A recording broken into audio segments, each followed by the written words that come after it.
Hey, thank you so much for downloading the Moving Company CEO Scorecard.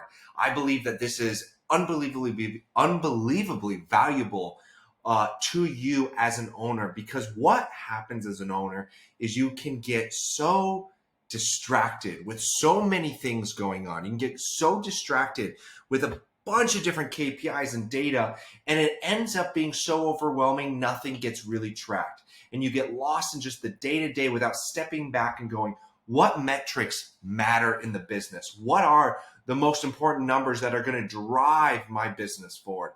And so I'm excited to show you, teach you, and give you this scorecard as a way to run and operate your business. So without further ado, I'd love to jump in to the Moving Company Owner Scorecard. What you will see here, let me minimize my face. What you're going to see here is the scorecard that you're going to use. What you want to do to set up your scorecard is really think through all the departments, and we've pre-picked some departments, and look and think about some of the 2 to 3 most core data points that you basically can track. And so I want to go through some of the how to use the high level stuff before we jump into the action. Number one, this sheet is meant to be a live sheet for you to focus on what is the most important thing to do. This is not meant to be a full encompassing scorecard data sheets. Each department may have more intimate or detailed scorecards. This is meant to be a scorecard for you as a CEO to be able to answer the questions you need to answer in the business. One idea that comes to mind is a story that says, if you were on an island taking a vacation and they said you get a free another week, right? Another week free, another month free. But you couldn't do anything with your business. What information on each department would you want to know whether things are on fire, things are doing well, whether they're on the track, so that you could stay another week, 2 weeks, or month? That's kind of the idea behind it. But it's meant to be a live sheet that you're working, you're always updating. Number two, data is only valuable if you can take action on it. Leave out any data you are not going to take action on. You already have 1,000 places that you can pull data from. Your CRM has 1,000 places. QuickBooks has 1,000 places. You already have 1,000 places. This is meant to be data that you can take action on, data that is going to drive you to action to move the needle forward in your business. It's a simple business concept, but hard in execution as business owners. Number three, the sheet will change based off of the year, your goals, and what needs to be focused in your attention. Meaning you may have some KPIs that you're going to track for 3-4 months, and that KPI then switches because you've got a new focus, or you found a bigger problem, or you found a bigger leverage item to focus on to grow your business. Number four, using this sheet will allow you for more accountability for yourself. You can see yourself on how you're doing and what you're doing, and it's more accountability for your team, your operations manager, your marketing person, your sales manager, or your salesperson, whoever it is, to understand the core things that they are held responsible for. And number five, the metrics you track is going to be based on your business. We have chosen some core metrics that we think are very good universally, but you know your business. You know what information needs to be tracked, and even down to how to track it, right? Is it a percentage? Is it a percentage? Is it a ratio? Is it over a year, a month tracking? Is it a quarterly tracking? You've got to build this sheet for you. We've given you the foundation to it. And lastly, if you have any questions, email them tia@rotatedigital.com or find me on Instagram. I want to improve this scorecard. So I want to add as much value to the scorecard as possible. I'm always open for insight suggestions, or if you love it, I'd love an Instagram shout out. You can just DM me and just let me know that you love it. So let's get into the scorecard. The scorecard, again, is meant to be that one-stop shop for you as an owner to understand what's going on. So the first thing I've done here is we've created a profit section, okay? And let me just go through. On the left-hand side, you've got the metric owner. As you choose the metric owners, you're basically going, here's a KPI. Who has the ownership of the outcome of the KPI? It could be you. It could be your sales manager, your operations manager, maybe marketing team. Maybe it's an outside service you pay somebody to do for, but who owns it? You need to have clarity on who owns that. The second column in column C is the metrics, right? You can break it down by department. That's how we've done it here. You can break it down however you want, but they're the major departments or areas in your business with the individual KPIs that are labeled there. And keep in mind, you have the ability to insert notes. right? And the way I insert notes is by going, how do I find gross sales? Because maybe you don't want to do it at the end of the day, or maybe you need to be clear on tracking the right data. So you may say, go to QuickBooks. Then after QuickBooks, you want to go to sales and pull the top line number, right? You're going to be able to put notes by coming up here into the notes section or right clicking and clicking on insert note to clarify even more. Maybe you had a bad month and you just want to clarify, bad month, leads were low, right? Or more importantly, maybe it's like maybe the net revenue is low, but it's like paid a big insurance bill, right? That way, when you look back and go, what happened that month? You have the understanding of what was going on. The final column E here, or one of the columns here is the status of this KPI. Is it on track, at risk, or is it falling behind? On track means, hey, look, we're within that 5% margin. We're within what we need. It may be lower, it may be higher, but we're on track. We're in the green for this metric. At risk kind of means, hey, I'm not screaming I need help. We're not screaming like it's bad, but it's like, hey, it's at risk. We need to be on this and we need to be looking into this, right? Maybe if it's a metric that you don't own, maybe what it is instead of it being something that you own, maybe the other person is going, hey, it's at risk. I may need some help. The final option, and all you have to do is click on this and click falling behind on track or at risk, but the other option is falling behind. Falling behind means, hey, it is red. We have things that we need to do, okay? There is work to be done. And so your goal as a CEO is to bring red to yellow and yellow to green. That's all your goal is to do. And then once you're at green on a lot of metrics, your goal as an owner and CEO is to take that green and make the new target a little bigger and bring that green down to yellow and go, how do we make this bigger? And then column F is the target. And the target here is, what are we shooting for? What are we going for? There's no point of tracking a number if we don't know what success looks like. So in this case, total gross sales, this month we're going for 100,000, right? You get to choose that. And that's kind of your baseline of how well you're doing. Now there's one more hidden column here, and all you have to do is click this column open, and that hidden column is the cadence of tracking. If it's unclear what kind of tracking it is, you can put that here. Okay, that means you can put monthly here. Hey, we're going to track this on a monthly basis. Down here, maybe we have a quarterly basis tracking, or maybe we have a debt pay down and it's a yearly tracking. We want to pay down. Our goal is to have $0 in debt or $29,000 in debt over the course of a year, and each month you're tracking the pay down. However you want to look at it, but I've hidden this for now. It is there in case you want to use it.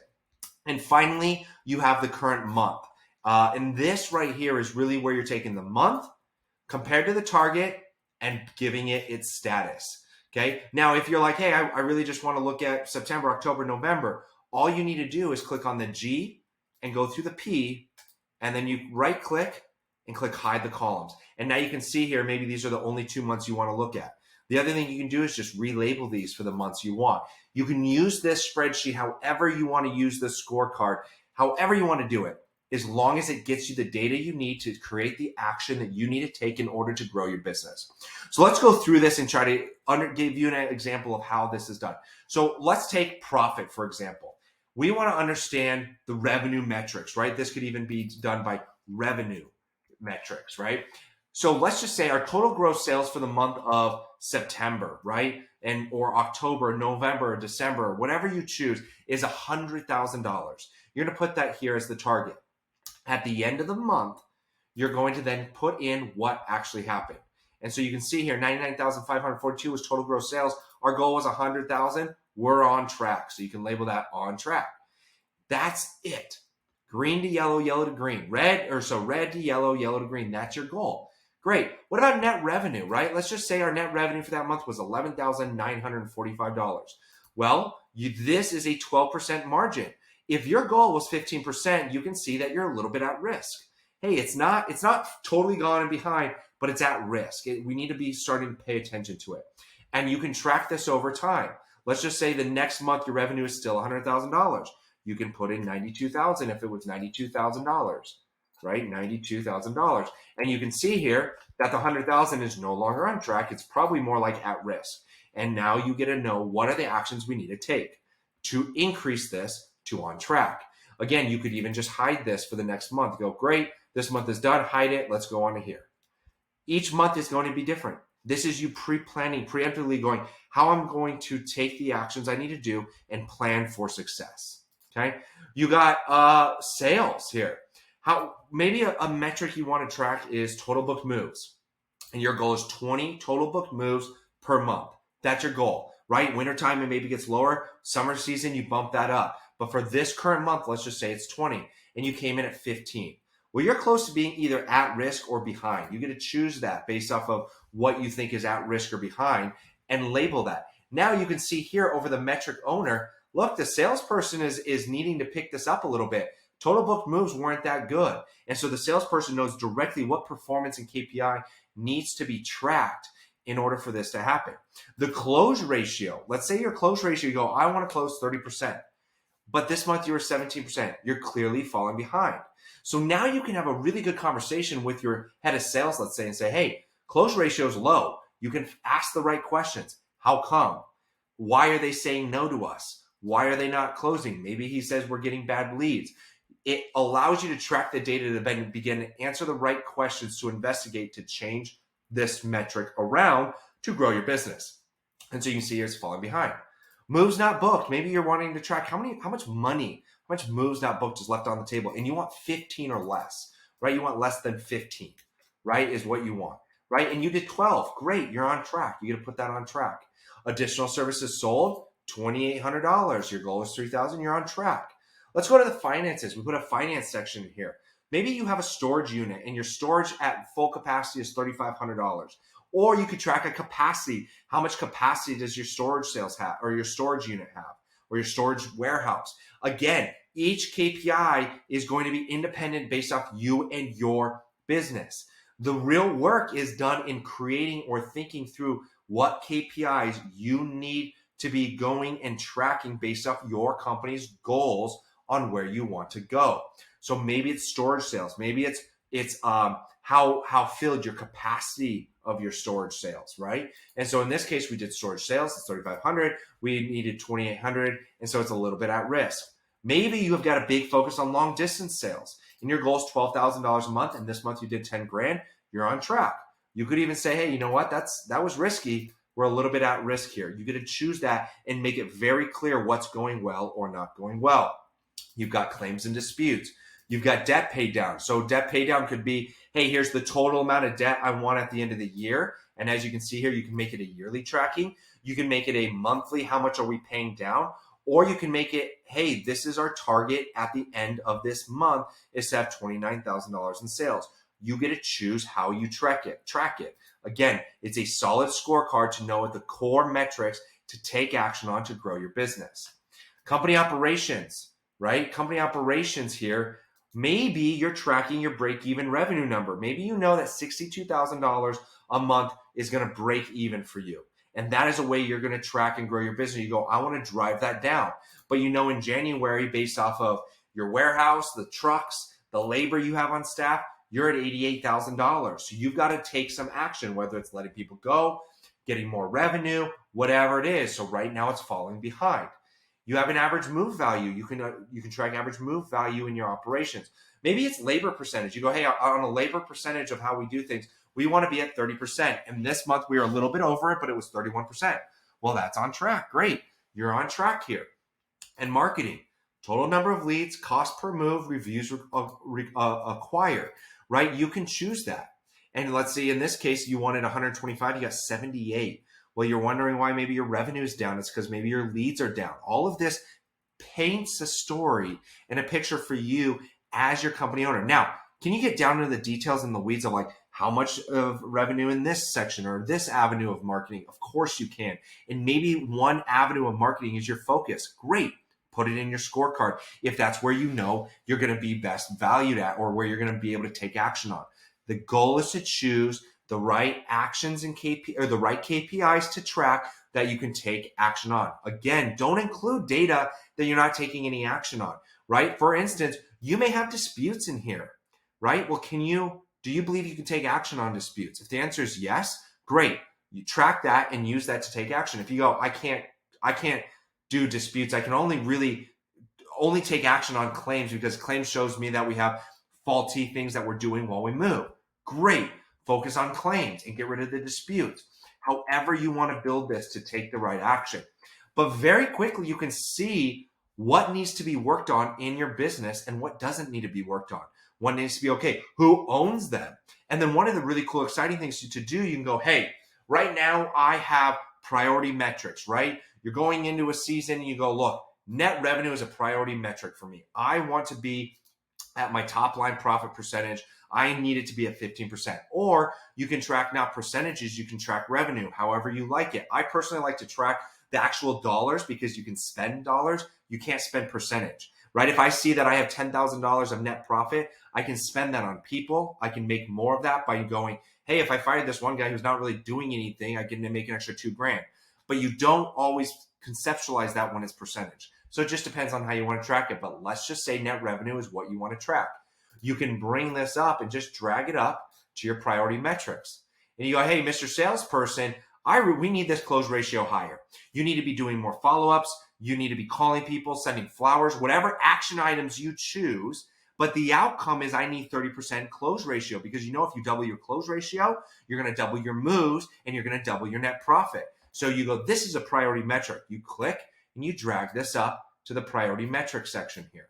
And maybe you have one more. You're going, hey, we need to figure out marketing. We're not getting enough leads, whatever that looks like. And now you bring this metric up to the top here and you get a focus on this metric. And now you can see the priority metrics that you're focused on this month, this quarter, or this year in your company. This is the power of the sheet. And now you take these priority metrics or the metrics you're working on, go, what actions do we need to put in place this month, this quarter, or this year in order to change the outcome that we are looking for? Maybe the outcome you're looking for is $15,000 in net revenue. What actions are we going to be putting in place to take this at-risk number to a green number? And this is how you decide what you get to work on in your business. As you can see, it's a very powerful reporting tool. This is not meant to replace your financial sheet. It's not meant to replace your P&L. It's not meant to replace your intimate or detailed sales sheet. This is meant for you as a CEO and as an owner to look at high level your business and go, what are the core metrics that I need to focus on that I know when these go green, our business excels. We get better. We make more money. We book more sales. And that is the power of this sheet. Now, when maybe after a couple months, total leads is now not a problem, right? You've taken some action, and that's not a problem. You can just drag this back down into the marketing section, and bada bing, bada boom, you're done. But you go, wow, leads aren't a problem, but man, our close percentage is not doing well, right? Or maybe my reviews acquired is a problem, and we need to focus on that. We bring that right up to the priority metrics. And now when I'm meeting with my team on a weekly or monthly basis, these are the metrics we're going through and going, what actions do we need to do as a team in order to increase these numbers? Because I know that when these numbers increase, we will increase and drive forward and grow as a company. So that is the CEO Owner Scorecard. You've got other metrics that you can see on the other tab. You can put in your own metrics. If you have questions, just reach out to us at team@rotatedigital.com or send a DM to us. We'd be happy to add things, make this a little better for you. Any feedback, please let us know. But again, take this, go to the very top of the file, click on make a copy, implement this today. It's a powerful scorecard that you can use as a CEO and as an owner. You can even take the same scorecard and bring it down into each department. But again, don't get caught up in tracking a bunch of data. Track the data that you can take action on. And that action drives the outcome you're looking for in your business. And you will see the acceleration of your business. Thank you. Implement this right away. If you have any questions or feedback, let us know. Have a great one. Thanks for listening.